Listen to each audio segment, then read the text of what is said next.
Hey guys, Red Eye Dingbat here, and we are going to be doing a SCP reading today.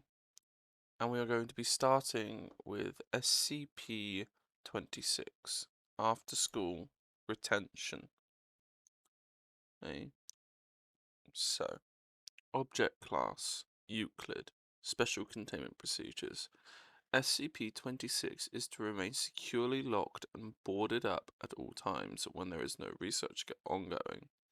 Alarms are set to alert the Foundation in case of entry by civilians or other agencies. Description: SCP-026 is a three-story public school building built in blank. It has two wings connected to a central foyer. It was declared condemned in blank after it was found the floor plan didn't match up with the building's blueprints. See interview log 2601. It came to the Foundation's attention after several disappearances in the area were also linked to visits to the abandoned building.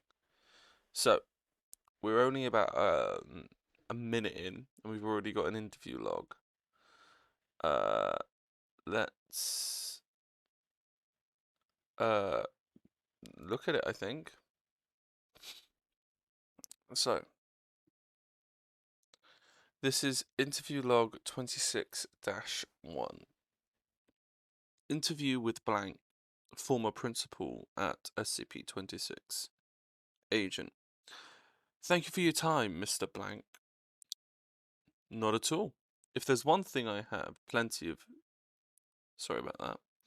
Not at all. If there's one thing I have plenty of these days, it's time. So, let's get down to business. You were the principal of Redacted. Back in Redacted. Is that correct? Yes, that's right, yeah. What can you tell me about that? Well, you've heard the stories, I'm sure. Folks say it was haunted. I don't know about that, but things did seem strange towards the end. Oh, really? Tell me about it. Let's see. There were the stairs, of course. You've heard about that, right? People could count 15 coming up and 16 coming back down. I'm sure there was a trick to it, like an optical illusion, but I could never figure it out. And we had a history book that turned up completely blank. I suppose these seem rather tame, but you know how it is. Little things add up. People tell stories. Tell me about the dreams. The dreams? Oh, yeah. People were complaining about nightmares. Mostly students, but a few of the staff as well. It was always about school never ending. We joked about it at first, but more people talked about it.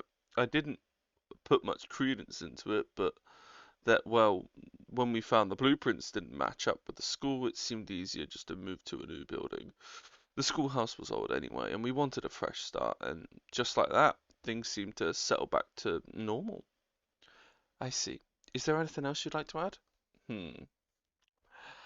It's not really much, but maybe it'll make a nice footnote in that book you're writing. I still sometimes have dreams about being in my office, back in the old schoolhouse.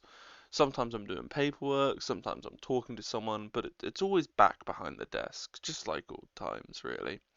But gradually I notice something's a bit off. The bell's ringing, but I don't hear anybody in the hallway. No students hurrying about, in or out of the classrooms, no chatter or footsteps, nothing but the bell. And it doesn't stop. The crazy thing is that I never noticed it's a dream until then. I've been retired for 10 years, but until I notice the bell, I think everything's normal. Crazy, isn't it? I think that's very interesting. Thank you very much. If you think of anything else, don't hesitate to give me a call. Anytime. So, that was the first interview log with the principal of the school. Then there is a crossed out section, which the crossed out section says the building demonstrates spatial anomalies. Its internal space is much greater than the external surface of the building would allow. Hallways display variable length, while stairways have different numbering of steps going up or down. The number of rooms in the hallways changes each time they're counted. Attempts to reach the far end of the hallways have met with failure thus far. Entrance through fire escapes located at the end of the hallway leads to doors approximately midway down the length of the halls. And all of that is crossed out. So, see Note 26A. So, 26A. Robotic exploration and video feeds have shown that the apparent spatial anomalies are caused by changes in the perceptions of observers rather than actual spectral anomala. For this reason, SCP-26 does not require the expertise of Mobile Task Force Row 8, roadside picnickers, at this time. Update. Further exploration has shown that some spatial phenomena do occur. See exploration logs for more details. So, in that little section, we've just learnt that the building makes you think that it's bigger than it is, but in reality, it is bigger than it is. It's actually quite interesting, isn't it? There is considerable graffiti on the interior walls of the school.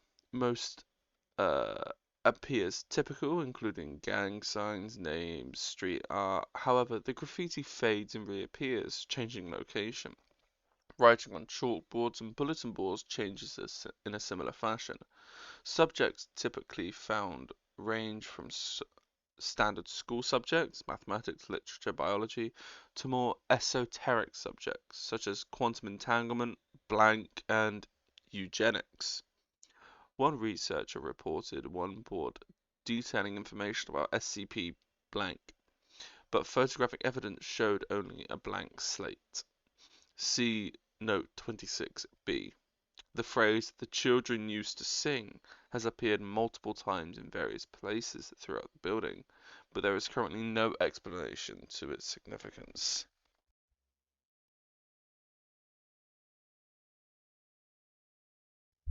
A number of unconscious subjects have been found in the building, mostly of high school range, ranging from 12 to 18.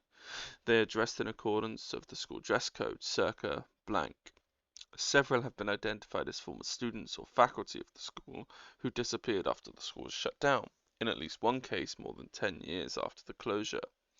It is currently unknown how they were transported back to SCP-26.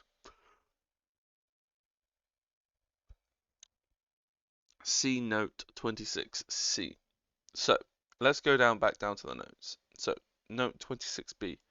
The contents of notepads, books, and pieces of paper have been observed to disappear, only to reappear on the surfaces within 26. New writings have appeared, mostly drawn from graffiti or textbooks. Caution should be exercised in bringing documents into the group of SCP-26. So that is about the all the crap that disappears and reappears. So, several Class D personnel exposed to SCP-26 have disappeared from Foundation control, only to reappear inside the anomalous building. The subjects in question have previously complained about dreams identical to those experienced by Agent Malik. Agent Malik had a thing?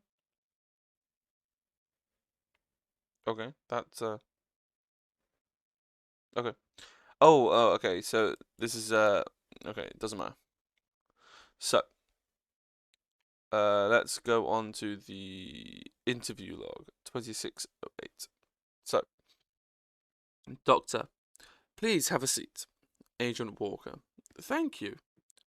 Let's get down to business. I understand you're requesting a transfer out of field work. Would you like to talk about that? I'd rather not. It's your choice. However, I can't approve a transfer without reason. Look, the agent pauses here. You've seen my record. You know I've worked on 26, right? I've read the report. Well, I was there the first time we took one of the sleepers out. A lot of them were adults when they disappeared, but they were kids again when we found them. So I see this 16-year-old boy just kind of shrivel away. I had nightmares that night. You're supposed to report any unusual dreams after contacting a potentially mind-altering phenomenon. Hasn't been declared a mind screw yet. It hadn't been declared a mind screw yet. We just thought it was a weird space thing. We were just watching it till the picnickers got there. And it was a shock, you know. We weren't expecting anything like that. Anyway, I got over it quick enough. I've seen worse. I once had a guy melt while I was holding on to him. I see. What happened next? Nothing for a while. I went in a couple of times, but I didn't see anything too weird. But look, I know I should have reported it, but one of my buddies had just been disappeared after getting touched by some weird skip, and I didn't want it to happen to me. You've been affected by an SCP. Yeah. It was a week later. I was dozing back in the back of the van, and I started dreaming. Can you describe this dream? Just like the others, you've read the reports, right? Pretend that it happened. For the record, Agent Walker. Alright, I'm in a classroom. It's just like the ones in 26, but no, not falling apart. I know the teacher's name. I know who's sitting next to me, even though I've never seen most of them before. The bell starts ringing, but no one moves. I raised my hand, but the teacher doesn't notice. Finally, I tried to leave, but the door wouldn't open. So then I noticed something strange with my hand. It had colour. Everything else was in black and white. But I felt like I was the one who was wrong, out of place. And that's when I woke up. The van was leaving. Nobody else even noticed I was asleep. And you didn't think to report this. Like I said, I was scared. And this is before they found Malik. I figured it was just another nightmare, nothing weird. And after Malik had his dream, well, they didn't do anything with him, so I figured it wasn't a big deal.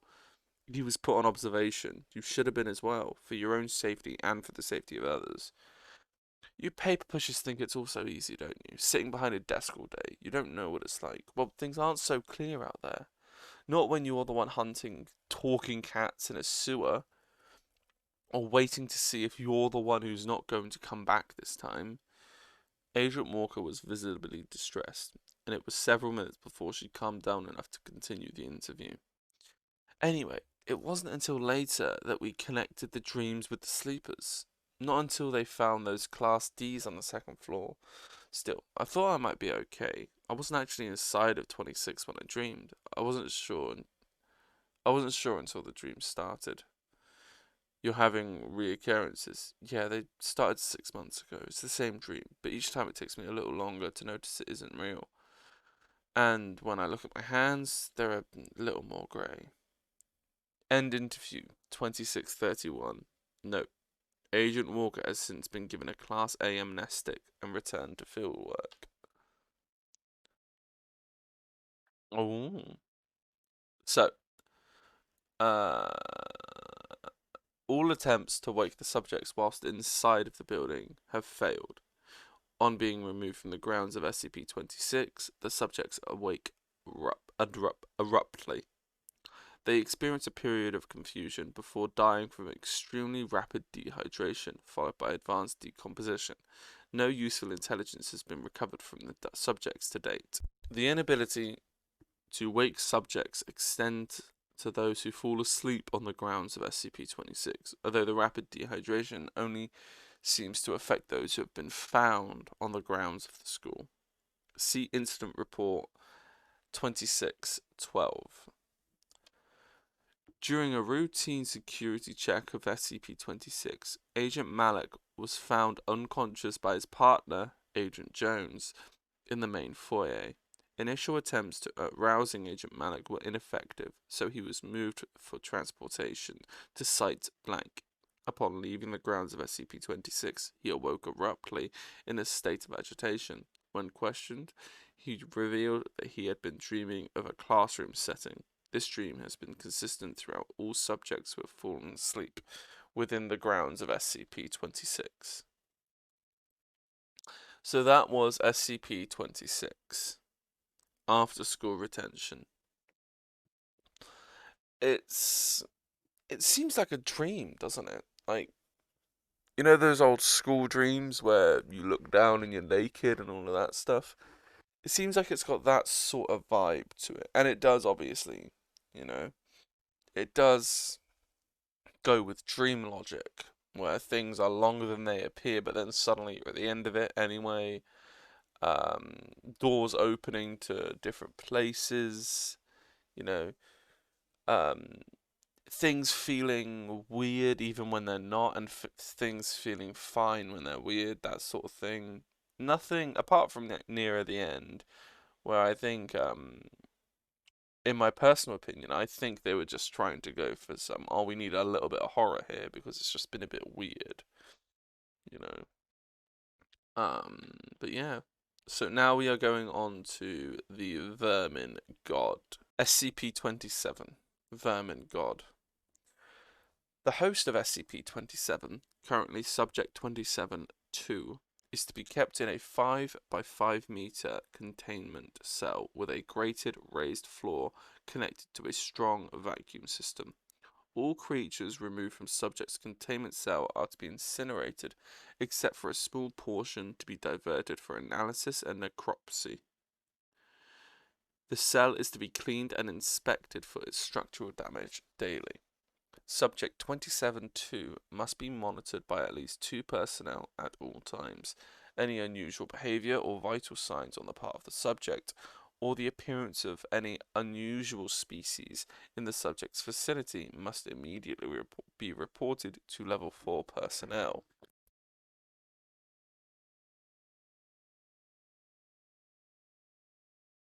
Security personnel assigned to SCP-27 must be inoculated against all known animal-borne pathogens and must be armed with tranquilizer guns, with standing orders to subdue the subject if the need arises.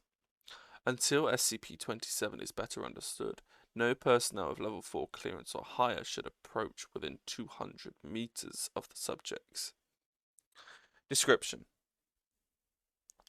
SCP-27 appears to be a phenomenon of unknown source that seems to be tied to one human subject, currently 27-2, at a time. As host to SCP-27, Subject 27-2 is constantly surrounded by swarming vermin that are drawn to his location. The subject does not appear to be able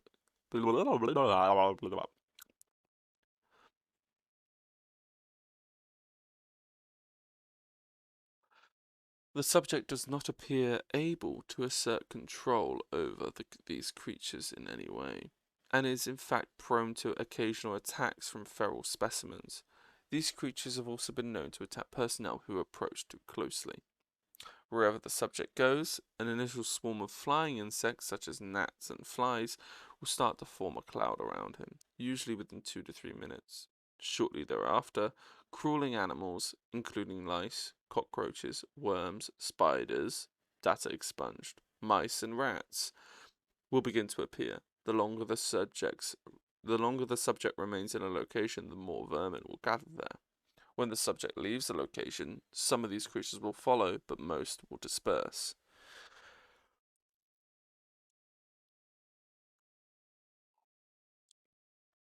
SCP-27 has been known to transfer between hosts once upon the death of the first known host, Subject 27-1.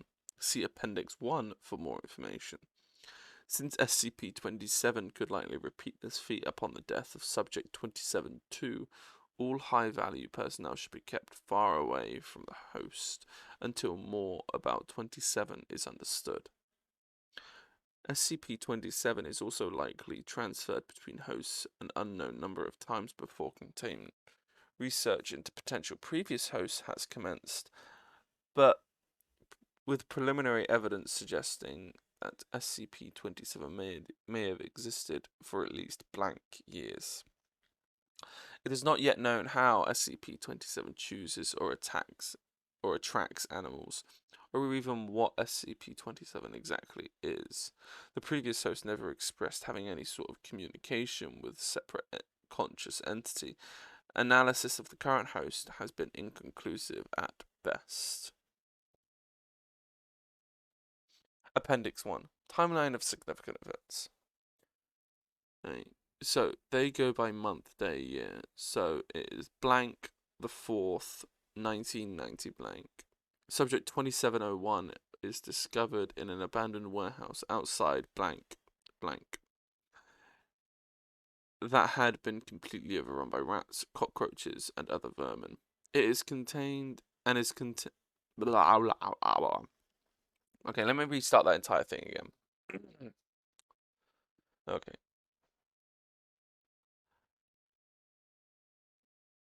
Blank 4th 1990 blank. Subject 2701 is discovered in an abandoned warehouse outside blank blank that had been completely overrun by rats, cockroaches, and other vermin, and is contained and catalogued as SCP-27. The subject is described as a Caucasian male in his late 30s, of average height, but gaunt, filthy, and covered in bites and scratches. The subject also shows symptoms of degraded mental health, evidence of heavy use of alcohol and illicit drugs, and signs of prolonged sleep deprivation. Blank 10th 2000 blank. Subject expires. Autopsy shows more than 70% of the subject's body data expunged. A colony of rats nesting in the subject's abdomen for at least blank generations. Blank 10th 2000 and blank. Between 140 and 150 hours after the subject death, security officer blank blank reports being awoken by breathing problems due to a large housefly having crawled up his nose, later shown to have laid eggs. Subsequent observations lead to categorization of officer blank as subject 2702. The original host is reclassified as subject 2701, and SCP-27 is redefined. Data expunged. Appendix 2. Transcript of interview 27-201. The following interview was conducted on the blank 10-2000 and blank. Shortly after, subject 2702 was identified and transferred to the containment cell that had housed subject 2701. Dr. Jameson. Good morning, officer. How are you feeling? Scared, confused, mostly scared though. Understandable. And itchy. Feels like I need to shower all the damn time. But what about inside? Do you feel anything different inside you, like a presence? Thinks. Scratches his head. No, I don't think so. I haven't really noticed anything like that. You haven't felt anything different since the original host died, besides obviously the itching? No, I can't say that I have. What about any sort of voices or compulsions? No, agitated. No, I haven't felt anything except bugs crawling all over me. I feel dirty and scared. And Doc, what about my family? You gotta get this thing out of me so I can see them again.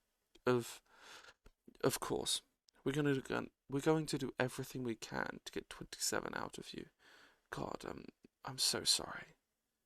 Shortly after this interview took place, Dr. Jameson and several other members of the research team for SCP-27 were transferred to the SCP-1772 project. Wait, isn't that what happened to... No, it's not. Okay. But anyway, that is SCP-27. And I think that's it for this reading. So that's SCP-26 and SCP-27. After School Retention and the Vermin God. Thank you so much for listening to me. If you liked it, don't forget to like, comment, and subscribe, because why not? It's free.